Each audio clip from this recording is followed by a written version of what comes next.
Good evening, ladies. So I was just checking that I'm in the right place, and I am. Hurrah. So this is Charli Wall. This is a special live stream episode for my podcast, Courage, Dear Heart.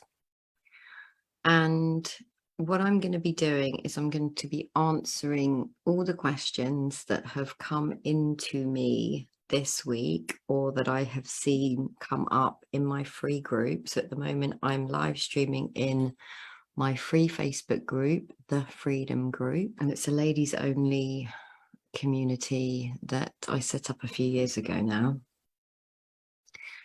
And the reason I'm doing this is because I saw a couple of questions come into the group, and I always ask one question of the week on this group for my community. But what I do in my circle community, which is my monthly membership group, I do an Ask Me Anything once or twice a month, definitely once a month. Sometimes I do them twice a month. And the idea is that the ladies in the circle community, they can literally ask me anything at all, and I will do my best to answer the question. So I wanted to give you ladies in this freedom group, or anyone on Instagram, or anyone who's watching on my YouTube channel, just an example or an insight into what that might be like for you. And the ladies in the circle have the option to send me questions anonymously or be named. And in my circle community, we have a members only podcast. So this is going to go on my main public podcast, which is called Courage, Dear Heart. And my members of my circle ladies, have their own members only podcast. So everything that gets recorded in my circle community, which is an Ask Me Anything, I have twice a month group coaching with me. I have a guest coach that comes on every month. We have meditations in there and quite a lot more. So, so I've just seen a comment come in. Thank you. I don't want to use your pseudonym, but I'm going to. Matilda Moo. That's very sweet. Thank you very much. Now, these Ask Me Anythings, they're one of my most favorite things to do. I really, really enjoy answering the questions. And because of my background, and again, some of you won't know this, so I'm just going to do a little brief introduction into my background. I'm a psychiatric nurse specialist by training. I worked in addictions and mental health.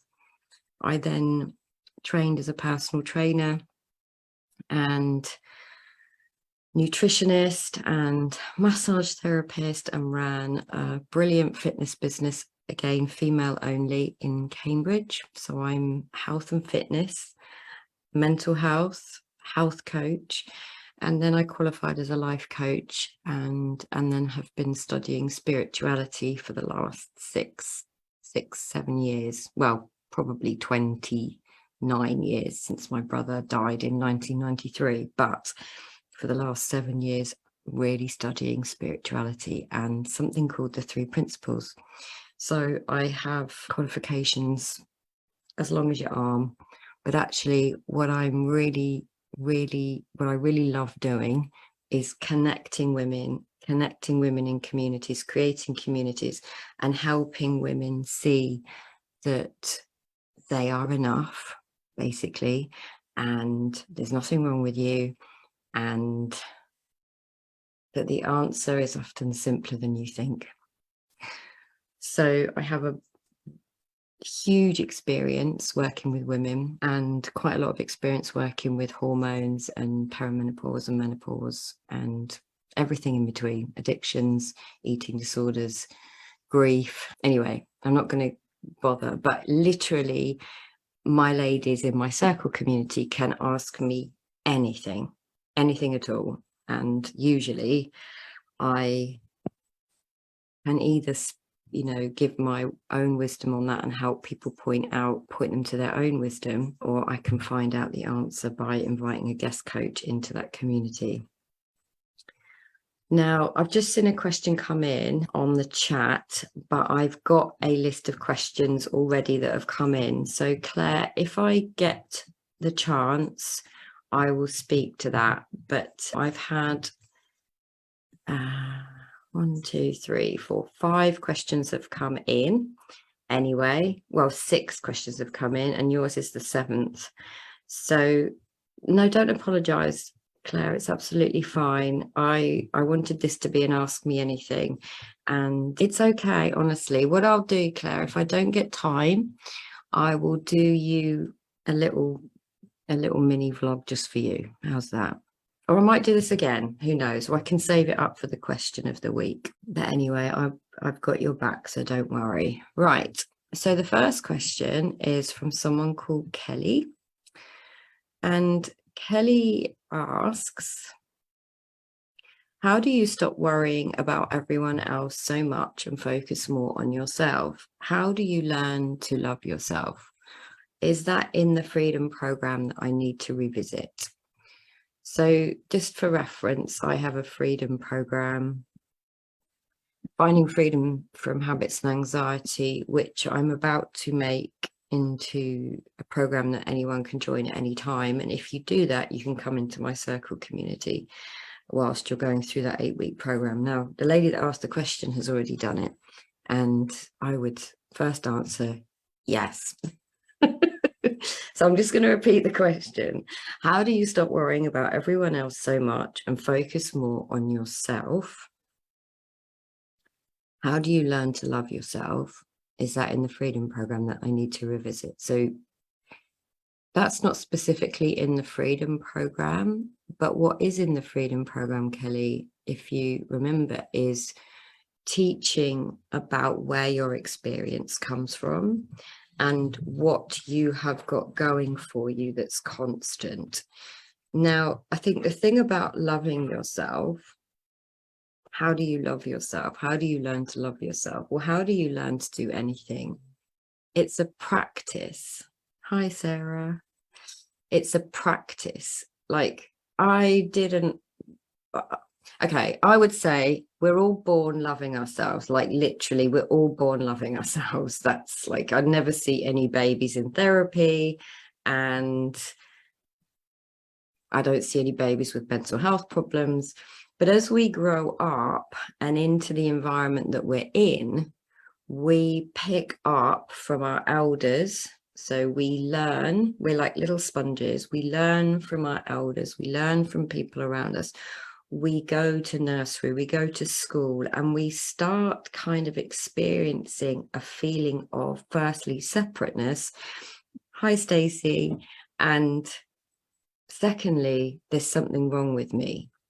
So me, my personal self, learning to love myself, came much later in life. I'm 50 now, and certainly probably from the age of 5 to 44, I was in a place of absolutely not loving myself. But it was something I spoke about because I worked in the fitness industry, and I had a huge community of women, a boot camp business, which I absolutely adored, I absolutely loved. And I would speak about loving yourself, but I never really understood it for myself. Now, how did I learn to do that? I put into practice literally being kind to myself.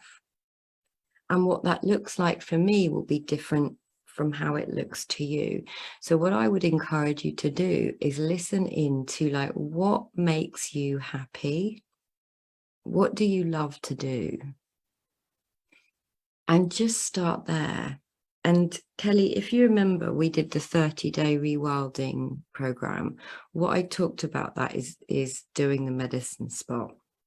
And I spoke about the medicine spot on last Friday's vlog, which you'll find on my Instagram, or you'll find on my YouTube, or you'll find in the Freedom group.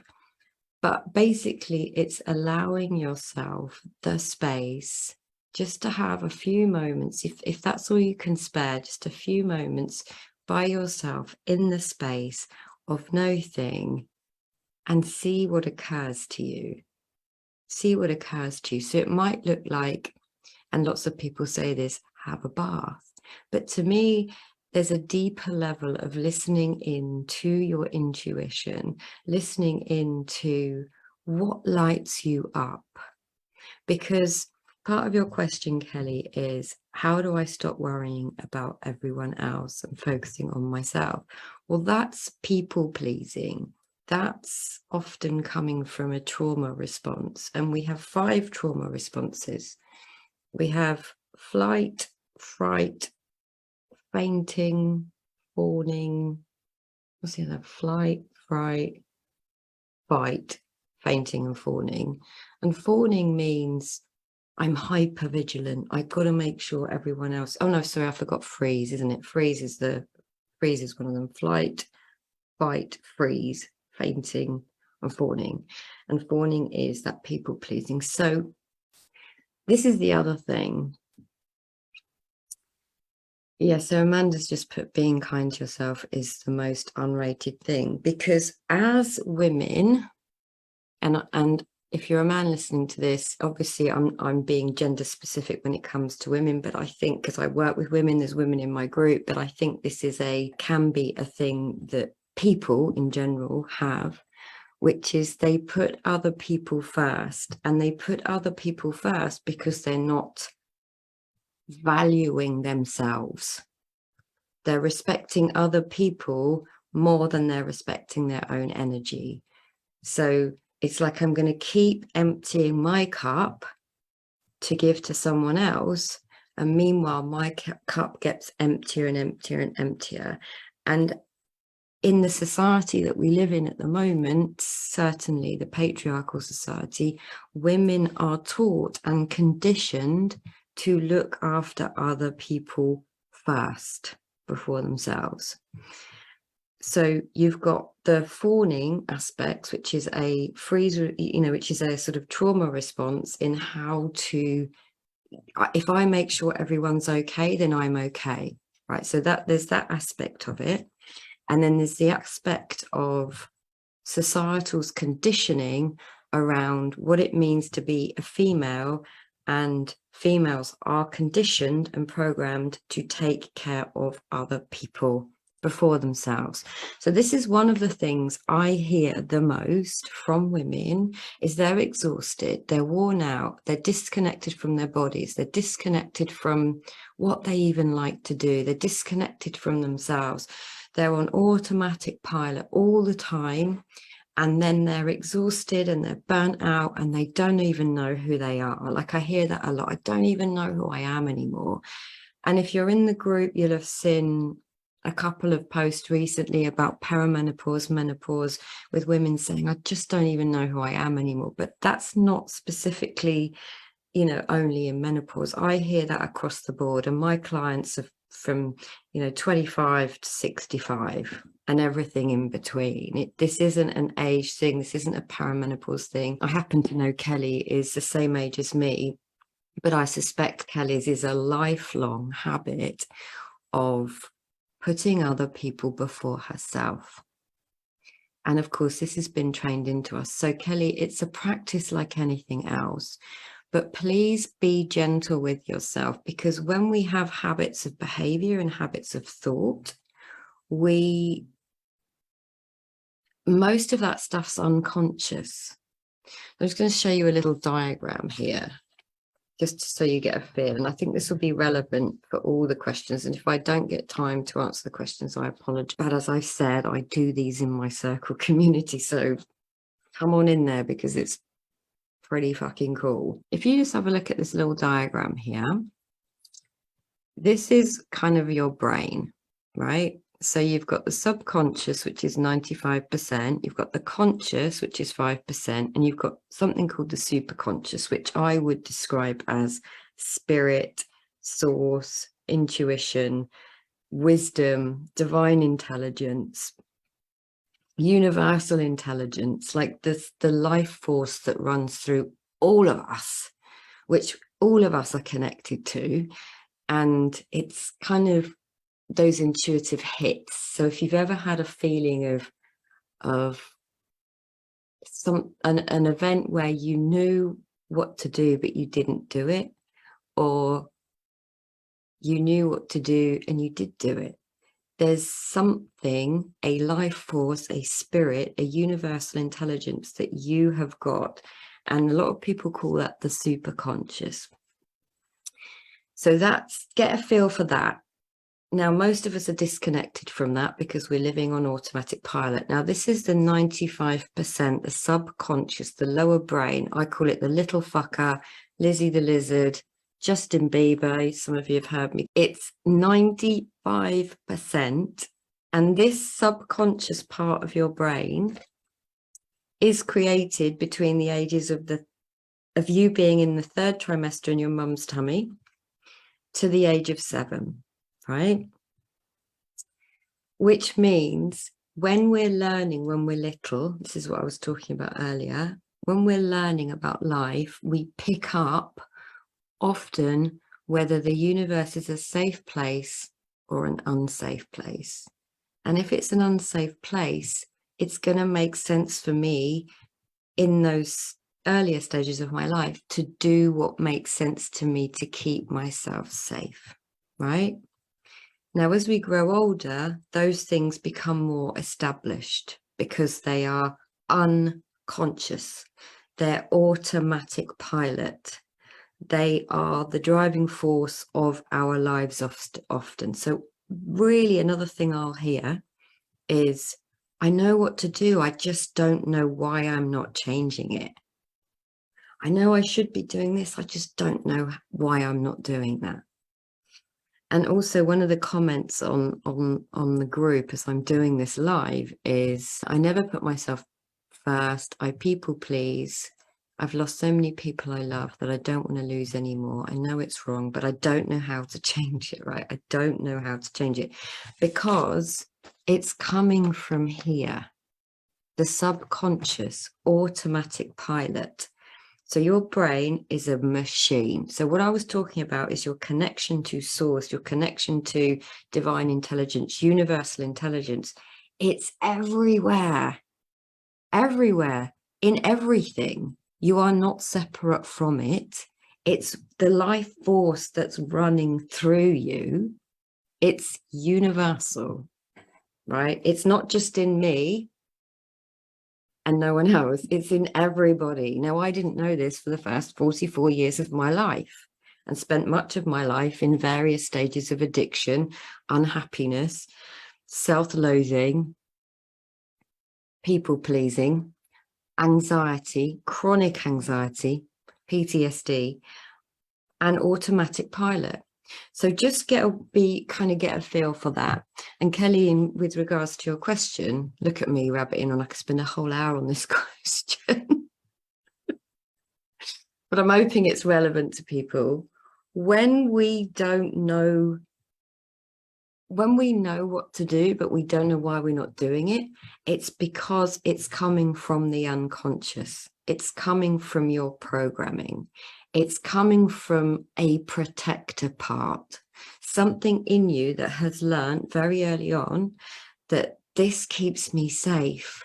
And then we grow up and we do certain things and we know in our heart that it's not how we want to be in our lives. And yet we keep doing it anyway. And so we've got this kind of shitty committee going on and judging us. And Alison, I just want to say to your comment, me too, me too. And I really understand that when we're frightened of losing people. But taking care of yourself is an act of courage.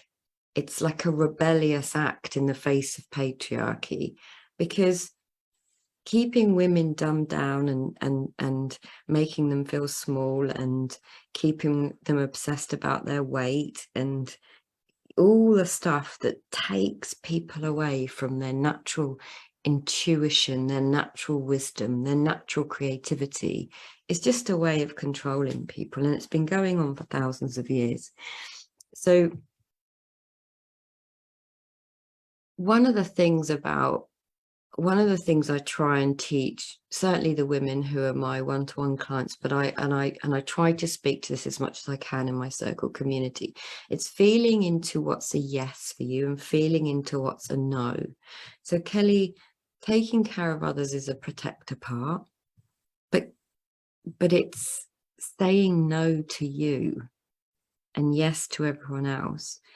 And I want you to start saying yes to you rather than no to you, because then you don't feel resentful. And you're not saying you do, but I just remember myself always feeling resentful about taking care of everyone else. And it was part of my identity, but it was also part of my weariness, because I'd want to do it and rescue people and take care of people and feel needed, right? I wasn't doing it to be altruistic. I was doing it because I wanted to feel needed. So there was a part in me that was getting something from it, but then I was exhausting myself. So I hope that helps, Kelley. And it's a deep question, and there's a sort of a lot of nuances, and as I said, I could probably talk about this one subject for a whole hour. And I've just seen your comment, and thank you. Yeah, so I'm going to move on to the next question, which I think again might resonate with a lot of you. So this one's from Magda. And what Magda says is, I would like to see and understand the 3 principles take on motivation, specifically around exercise. How come sometimes my motivation lasts really long time, i.e. months, and then it's not there at all? Now, Magda's mentioned the 3 principles here, and that's, I'm what's called a 3 principles practitioner. So I've been working with the understanding called the 3 principles for a long time now, but I don't want you guys who are listening who've never heard of the 3 principles to get caught up in what are the 3 principles? Is this something else I have to learn to be okay? So no, you're already okay. What the 3 principles points to, like any spiritual teaching, is that you have the answer within you always. The wisdom is always within you. We've just never been taught that. We've never been taught you're okay, there's nothing wrong with you. You have psychology, you have emotion, energy, emotion, you have experience, and you are not the sum total of your habitual conditioned thinking or personality. Now, if I have an opinion of myself, which is based on a core belief of not being good enough, remember the brain I was talking about, the subconscious brain, always wants to be right. So if I have a core belief that I'm not good enough, and I'm now doing exercise, and I've been doing it for months, and I'm, it's on my list of to-dos. And I've also made exercise a thing that I do to feel a certain way. Now, again, Magda hasn't said this in her question, but I'm kind of speaking around it to try and speak to all the questions that I've ever had around this same subject. Because the question that Magda's asked is basically, how can I get motivated around exercise? And how come I can be motivated for a few months and then at other times not at all? Well, firstly, you're a human being.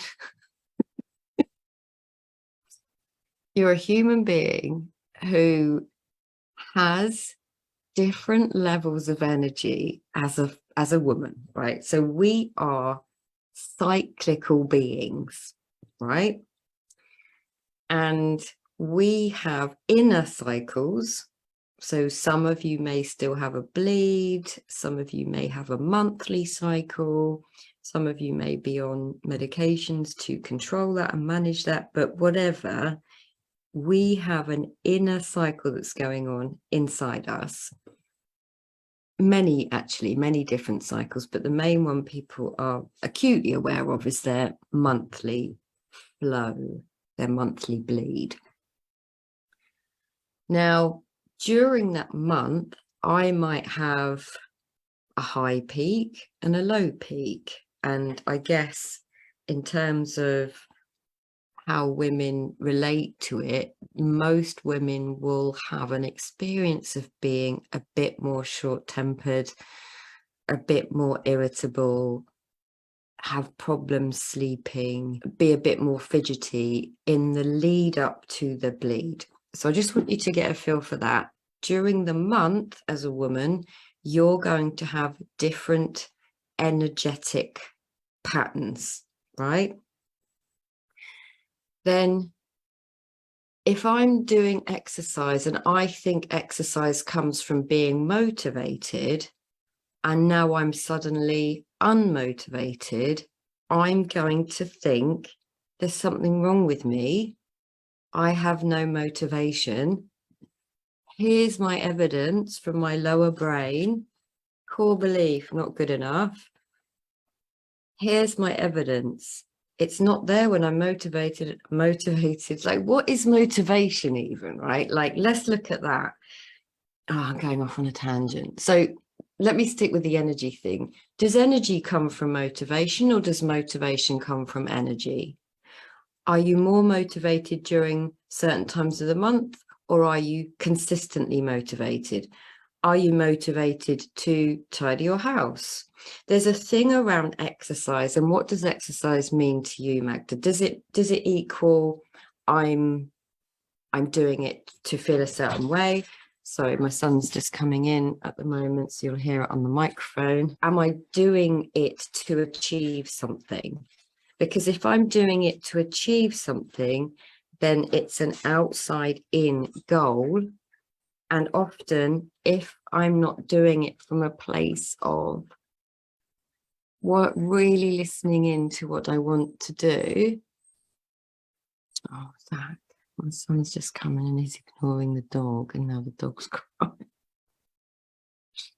And I'm doing my podcast, so sorry if you can hear the dog now. I've just gone off on a my dog's crying thought train. If I have a core belief that something's wrong with me and I'm not doing an exercise regime, and I tell myself I'm unmotivated, it becomes a thing, right? It becomes a thing in my mind, which then gathers momentum, like a snowball gathers momentum. So when something like that gathers momentum, I'm then unmotivated to do anything because I'm living in the story that I'm unmotivated. But energy doesn't come from those places, and motivation ultimately is just an experience of thought. And I'm motivated to get up. I'm motivated to eat. I'm motivated to walk my dog. I'm motivated to go to sleep. I'm motivated to do my work. These are things that are pretty consistent and habitual. But for many years, I did exercise because I wanted to look a certain way, and it was my job. I worked in the fitness industry, and I did it because I was trying to feel a certain way. I didn't understand that feeling I can get at any time, in any place, and not just from exercise. I don't have to look a certain way to feel a certain way. So that's what I understand now. But if I make motivation something that I'm missing, then I'm going to feel constricted, right? If you think about the universe, nature, human nature, energy, the world, it's expansive, it's ever changing, right? So if you get a feel for that kind of expansion, Now, the nature of thought is also to expand. So if I'm thinking, shitty committee, I'm unmotivated, what's wrong with me? Then that gets expanded, that increases. But as it does, I contract. I feel shit. I'm telling myself a story that I'm unmotivated. Now, the same works in the opposite way. So everything expands, everything increases, including thought. So that's why, like, I'm unmotivated. It gathers momentum. I feel shit. My energy is low. But let me tell you, Magda, because I love the example that Michael Singer uses in his book, The Untethered Soul, where he sort of describes a guy that was dumped by his girlfriend, and he's in his room and doesn't speak to anyone and eating pizza, and he's like really low and lethargic and miserable. And then 3 months later, his girlfriend rings him out the blue, and all of a sudden he's energized. Well, where did that energy come from? Like, if Brad Pitt walked in the room, I mean, I'm just speaking from my own self. You might have your own version of a love god or goddess that you might be energized by. If I was feeling a bit blue and a bit down the dumps and Brad Pitt walked in, I would be up and motivated to be up. I wouldn't just stay in my slump, because motivation is an energetic feeling, right? So again, if everything expands and everything increases, if I'm thinking and feeling, oh right, yeah, I'm really enjoying this, blah blah blah, then that increases. But if I go down the rabbit hole of there's something wrong with me, which is always what it's based on, we might not consciously think that. You like Brad Pitt too. Yes, Claire, I'd jump up and put my lippy on for Brad. But that's what I'm talking about, right? Motivation, energy, it's not something that's missing from your life unless you tell yourself a story that it's something you're missing. So if I feel like it's missing and I haven't got any motivation, that's your reality. That's what you're creating. So yeah, it's an interesting one. And of course, exercise, food, all of those things are often the things that we beat ourselves up about. But if you could take the judgment out, it would just be, at the moment, I'm not doing exercise, full stop, without the story and the judgment and the criticism and the shitty committee. Now, if Brad Pitt was at your door every morning saying, come for a run, Magda, you might be more motivated, right?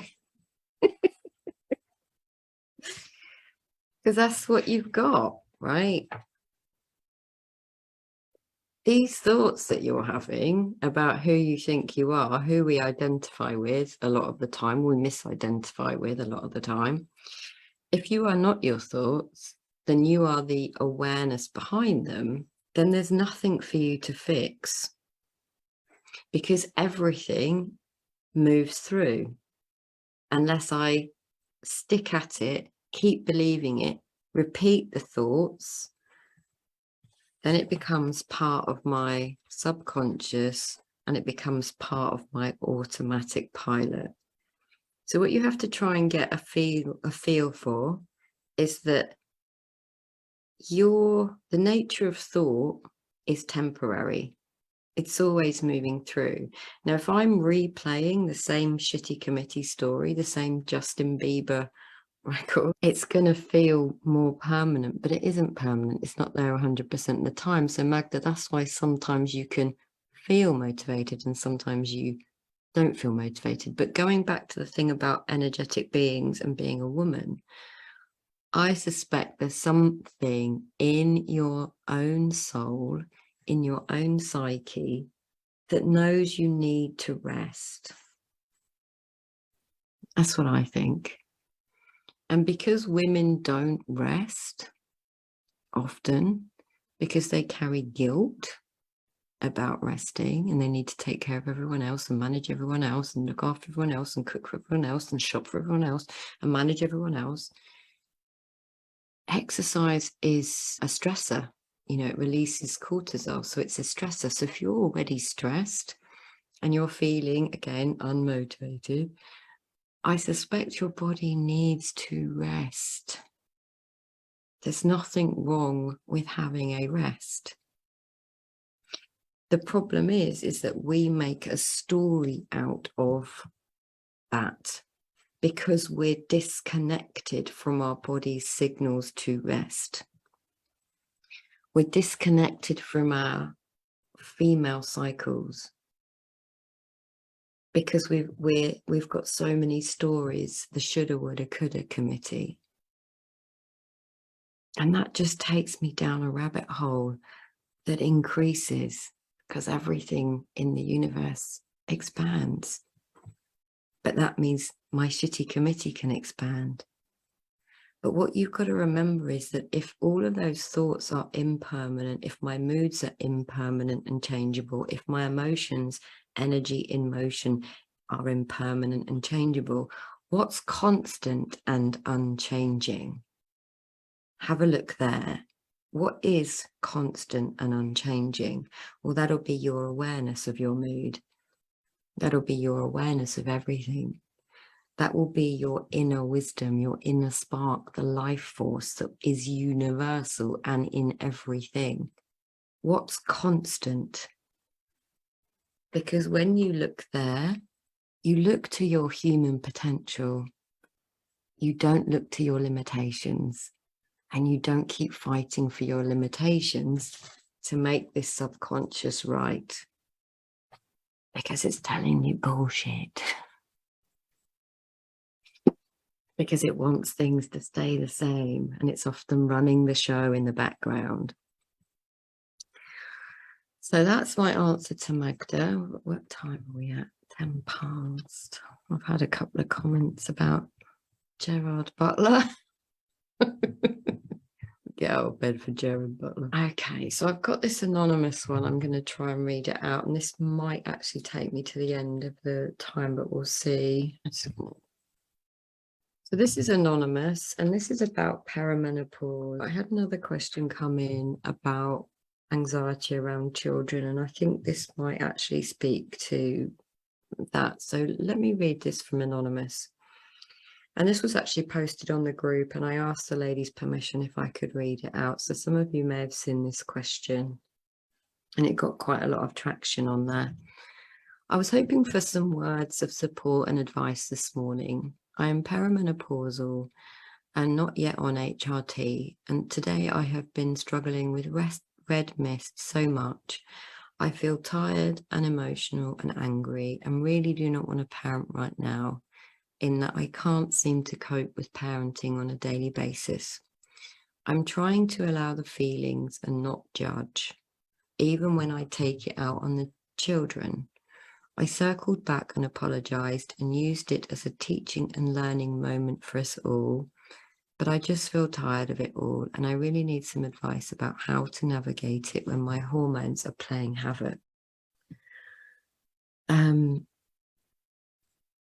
And I think this is a really interesting question because, as I was saying earlier, I don't know if this is necessarily about the menopause, the perimenopause, but I don't want to negate the experience of the lady that wrote the question, because I often hear similar types of questions with women who aren't in the perimenopause, who are experiencing anxiety and difficulty with children and feeling angry and feeling tired and feeling emotional, and then brain fog, and then going into judgment, right? So the lady that asked the question, one of the point, you'll see the question if you scroll down, if you're in my Facebook group.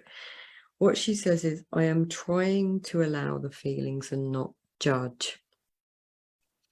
Now, what that says to me is that you are judging yourself and you're struggling because you're judging yourself around how you think you're parenting. And the first thing that I want you all to get a feel for, now, as I was saying, is we are energetic beings, right? So we are energetic beings, we are vibrational beings. Where we put our attention is where our energy goes. So if I'm feeling low, that can expand. If I'm feeling good, that can expand. Now, what's going on internally is that we also have a cycle. So those of you that still bleed have a cycle of bleeding. I'm post-menopause, so I no longer bleed, but the lady that asked the question is perimenopause, so I'm guessing she still has some she has some bleeds, but they may be irregular. What she also has is a lot of judgment around her parenting and her ability to control her anger. Now, who here doesn't get angry?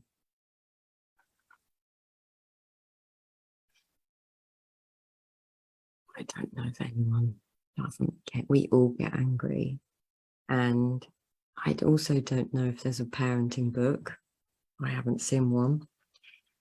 And I also know that many, many, many women live in the feeling of guilt and doing too much and worrying too much and being responsible for everything and everyone and trying to do it all and not taking care of themselves.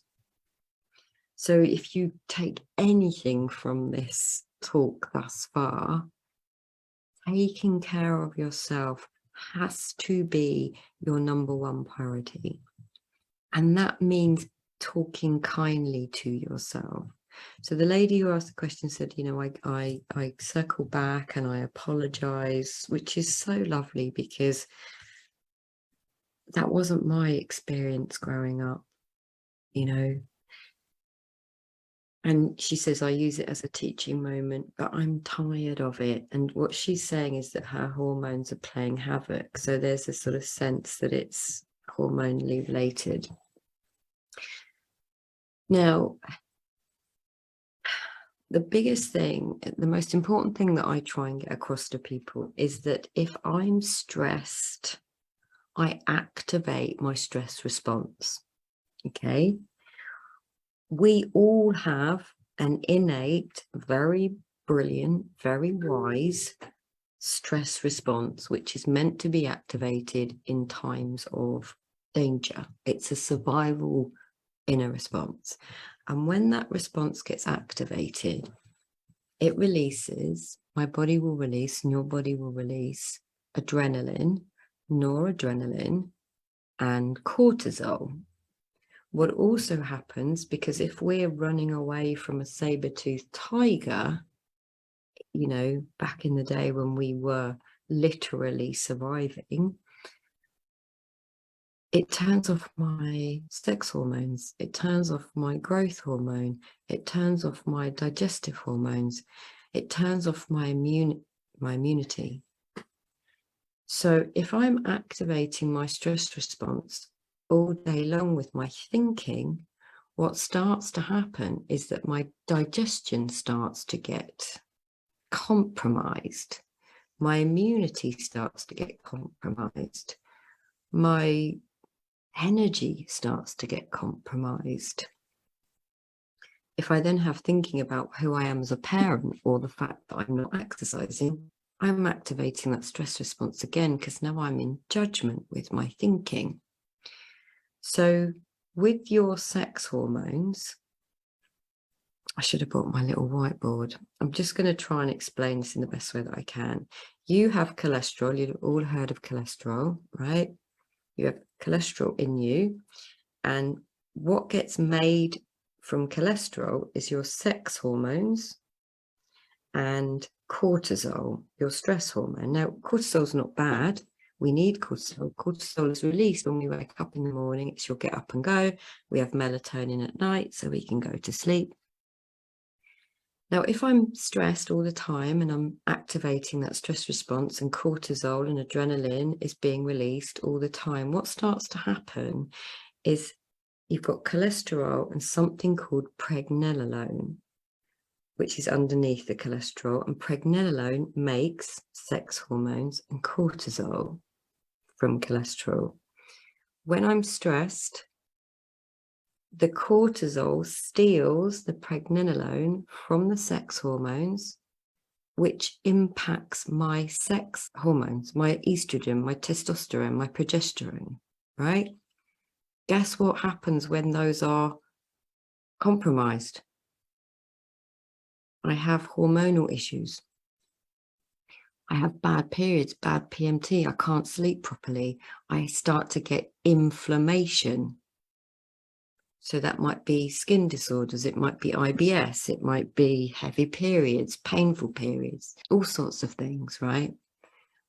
So what I try and teach people is if you can have an easier experience up here, what will happen is you'll have an easier experience internally, which means I won't be shitty on myself if I take it out on the children, because I'll just see that it was a moment where I lost my temper, but it's okay.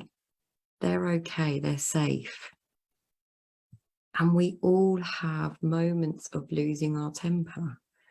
But if I'm stressed and in my head and my thoughts are heavy and I'm full of judgment and I'm full of criticism and I'm full of cortisol, then it doesn't take much to tip me over the edge, because my bucket is full up and I get stressed. So it starts to spit out whatever, anywhere, right? So if I'm not taking care of myself, loving myself, feeding myself, and whatever way that looks to you, how do you feed your soul? How do you nourish your soul? And in perimenopause, women are more sensitive to what's being asked of them. How are they being called forwards? Are you doing what you love to do?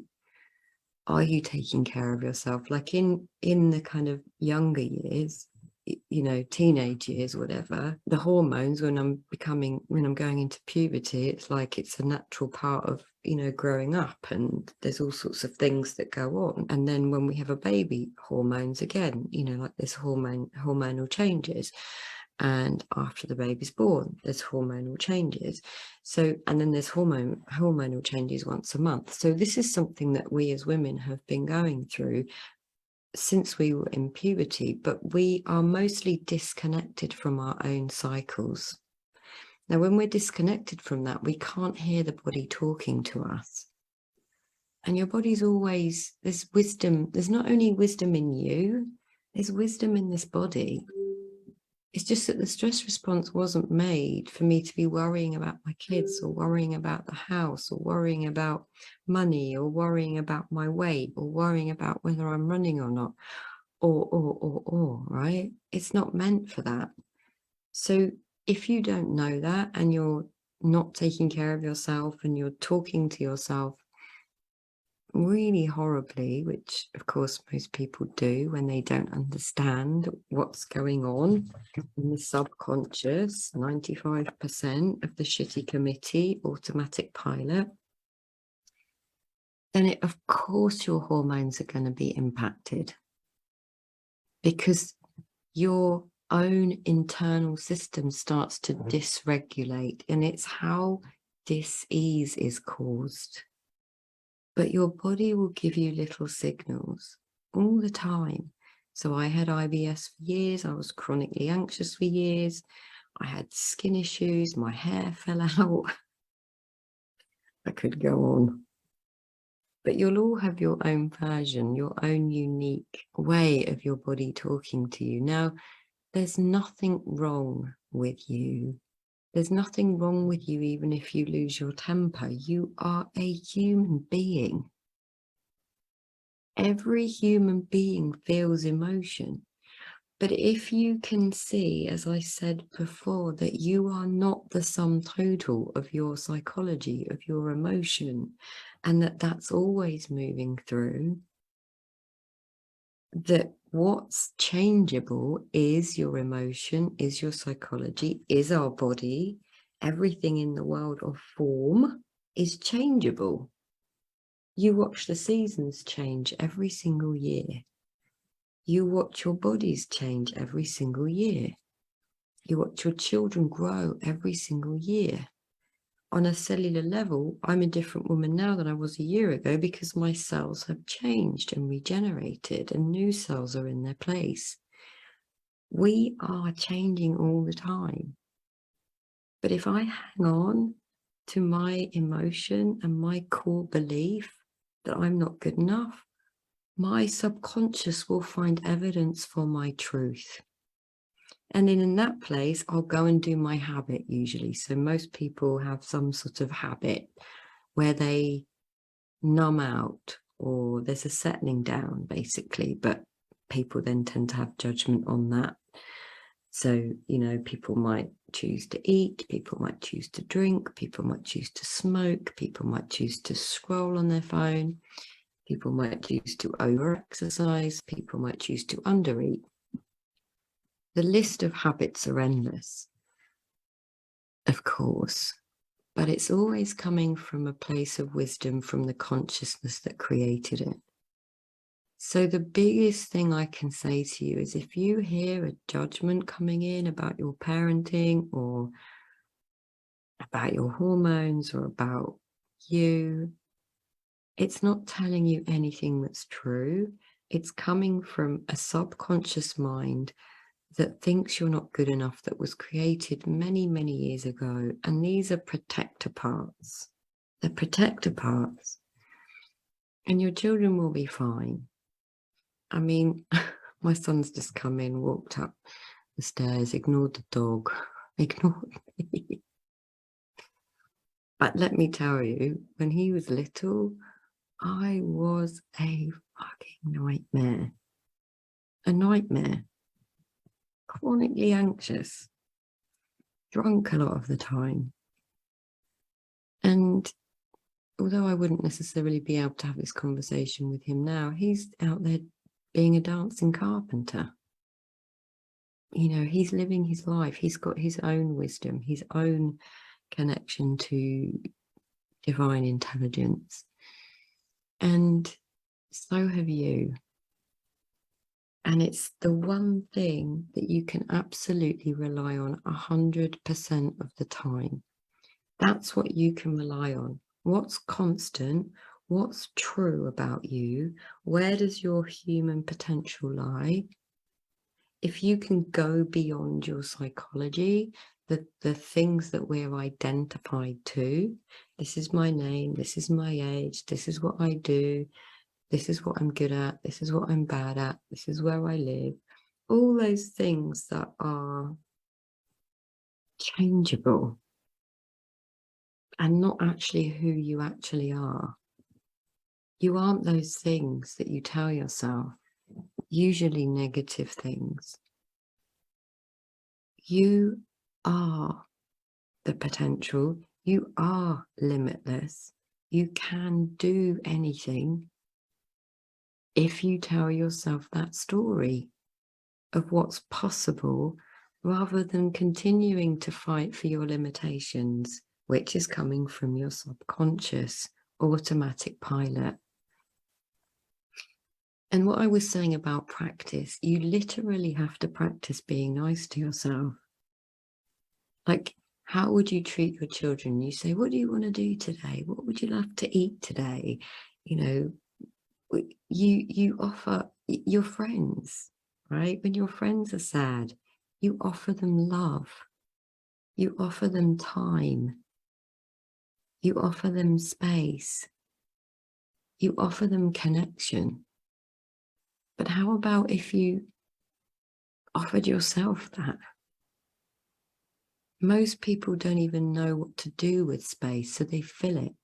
And this is what I was saying about the medicine spot. When I first went to the medicine spot in Spain after my dad died, and Neil encouraged me / forced me to go and sit in the space without my books, without my phone, I was angry. I was very angry and pissed off, let me tell you, because I'd never had space.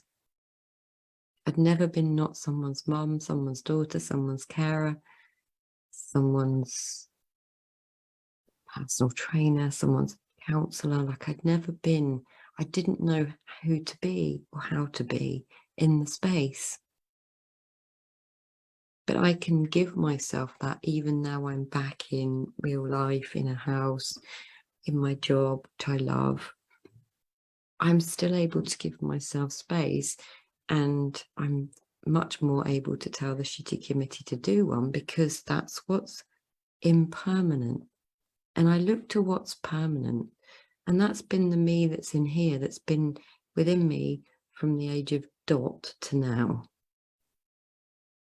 Because that's the thing that stayed the same. I haven't stayed the same, but that has stayed the same. So that's all I've got time for, ladies. And I'm sorry if I didn't get to your question. But what I would love to invite you to do is come into my circle community where we do this. We have these Ask Me Anythings. And exactly like this, I come live in the group, but then it gets stored in the group. This will go under guide 6 in this group, the freedom group. And we have group coaching with me, as I said, and you'd be so, so welcome. And if any of you circle sisters are listening to this, maybe you could put a comment on the comment section about your experience of it. But you'd be so welcome in there. And I love doing this, and I want to be able to help as many people as I can. So I'm very passionate about sharing what I've learned over the last 7 years, because it has been life-changing for me. And I see so much hope in it, and I want to offer you hope. You're not broken. There's nothing wrong with you. And it just takes understanding that and being open to the possibility that you're not broken, and open to the possibility that there's way more to you than you realize. And on that note, the sun is shining, which is rather lovely. I will wish you well, and if you have a question, I come on here once a week to do a question of the week. Please ask me. I'm all up for answering anything. And if you're interested in coming into my circle community, I'm going to put the link in the comment section wherever you're listening to this. So ciao, and thank you for listening. Thank you to those that were here. And if you listen later, thank you too. Lots of love. Thank you for listening to Courage, Dear Heart. I really appreciate it. It would be amazing if you could leave me a review and press subscribe, so that others who are looking to find freedom from anxiety and habits can find their way here. You can also go to my website, iamcharli.com, and subscribe, sign up for my emails, and you'll also find my Facebook group, Finding Freedom from Habits and Anxiety, on Facebook. So yeah, please do connect with me, and I'll see you next week.